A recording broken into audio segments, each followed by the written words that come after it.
নমস্কাৰ এক বিশেষ প্ৰতিবেদনৰ হৈতে মই আৰ্মিন সুলতানা 12 জুনৰ দিনা বিশ্বক কপাই যোৱা আহমেদাবাদৰ বিমান দুৰ্ঘটনাৰ প্ৰথমখন প্ৰতিবেদন ইতিমধ্যে প্ৰকাশ পাইছে কিয় হৈছিল এই বিমান দুৰ্ঘটনা কি পোহৰলৈ আহিল কমিটিৰ প্ৰতিবেদনত এয়াৰ ইণ্ডিয়া 171 বিমান দুৰ্ঘটনাৰ পিছত প্ৰাৰম্ভিক তদন্তত বিমান দুৰ্ঘটনা তদন্ত ব্যুৰোৱে প্ৰথমখন প্ৰতিবেদন প্ৰকাশ কৰি উলিয়াইছে এই প্ৰতিবেদনত উল্লেখ কৰা হৈছে যে বিমানখনৰ দুয়ো ইঞ্জিন উৰণৰ সময়তে বন্ধ হৈ পৰিছিল যাৰ ফলত এই ভয়ংকৰ ঘটনা সংঘটিত হ'ল এই ঘটনাত মুঠ 270ৰো অধিক লোকৰ মৃত্যু হয় প্ৰকৃততে কি ঘটিছিল সেইদিনা এয়াৰ ইণ্ডিয়া 171 বিমানখন আহমেদাবাদৰ পৰা লণ্ডনলৈ উৰা মাৰিছিল উৰণৰ কেই ছেকেণ্ডৰ পাছতেই পাইলটে মেইডেৰ সংকেত প্ৰেৰণ কৰে অৰ্থাৎ তেওঁলোক বিপদৰ সন্মুখীন হৈছিল কিছু সময়ৰ পিছতে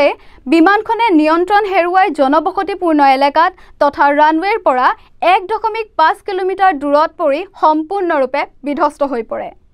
তদন্তত পোৱা গৈছে যে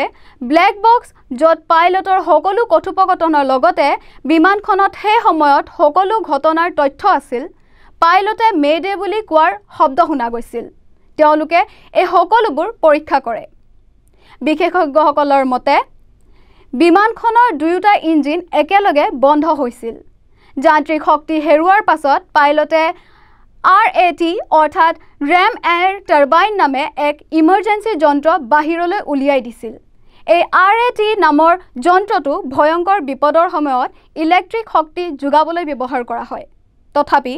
ই যথেষ্ট নাছিল আৰু বিমানখন নিয়ন্ত্ৰণহীন হৈ মেঘানী নগৰৰ BJ চিকিৎসা মহাবিদ্যালয়ৰ ছাদত পৰি সম্পূৰ্ণৰূপে বিধ্বস্ত হৈ পৰে এই তদন্ত প্ৰক্ৰিয়াত কোনে কোনে অংশ লৈছিল জানো আহক ভাৰত চৰকাৰৰ AAIB অৰ্থাৎ এয়াৰক্ৰাফ্ট এক্সিডেণ্ট ইনভেষ্টিগেশ্যন ব্যুৰো বিমান কোম্পানী বোয়িং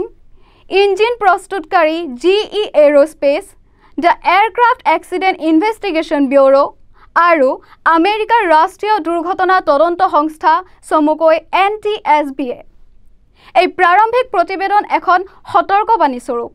উন্নত প্ৰযুক্তিৰ হৈতে বিমান চলাচল য'ত আধুনিক হ'ব লাগিব তাতে সুৰক্ষাও এক গভীৰভাৱে ল'ব লাগিব এয়াৰ ইণ্ডিয়া 171 বিমানখন আছিল আধুনিক ড্ৰিমলাইনাৰ মডেল যাক উন্নত সুৰক্ষা ব্যৱস্থা থকা বুলি ধৰা হৈছিল তথাপি এনে ধৰণৰ ডাবল ইঞ্জিন ফেইলিয়াৰ অৰ্থাৎ দুয়োটা ইঞ্জিন একেলগে বন্ধ হোৱাটো সৰ্বসাধাৰণতে দেখা নাযায় আজিৰ দিনত উন্নত প্ৰযুক্তিৰ সহায়ত যাত্ৰা সহজ হৈছে কিন্তু সুৰক্ষা নিশ্চিত কৰাৰ ক্ষেত্ৰত সাৱধানতা নিয়মিত পৰীক্ষা আৰু পাইলট যন্ত্ৰৰ সমন্বয় অতি প্ৰয়োজনীয় AAIB-য়ে ঘোষণা কৰিছে যে চূড়ান্ত তদন্ত প্ৰতিবেদন আহিব 3 মাহৰ ভিতৰত এই প্ৰতিবেদনত বিমানৰ গঠন ইঞ্জিন পাইলটৰ ব্যৱস্থা ৱেডাৰ কণ্ডিশ্যন আৰু ব্যৱস্থাপনাগত ত্ৰুটি আদিৰ ওপৰত বিশদ বিশ্লেষণ থাকিব বিমান সেৱা পাইলট প্ৰশিক্ষণ আৰু ইঞ্জিন মেইনটেনেন্সৰ ক্ষেত্ৰত নতুন নিৰ্দেশনা বা সেফটি ৰেকমেণ্ডেশ্যন প্ৰদান কৰা হ'ব ধন্যবাদ চাই থাকিব নৰ্থ ইষ্ট নাও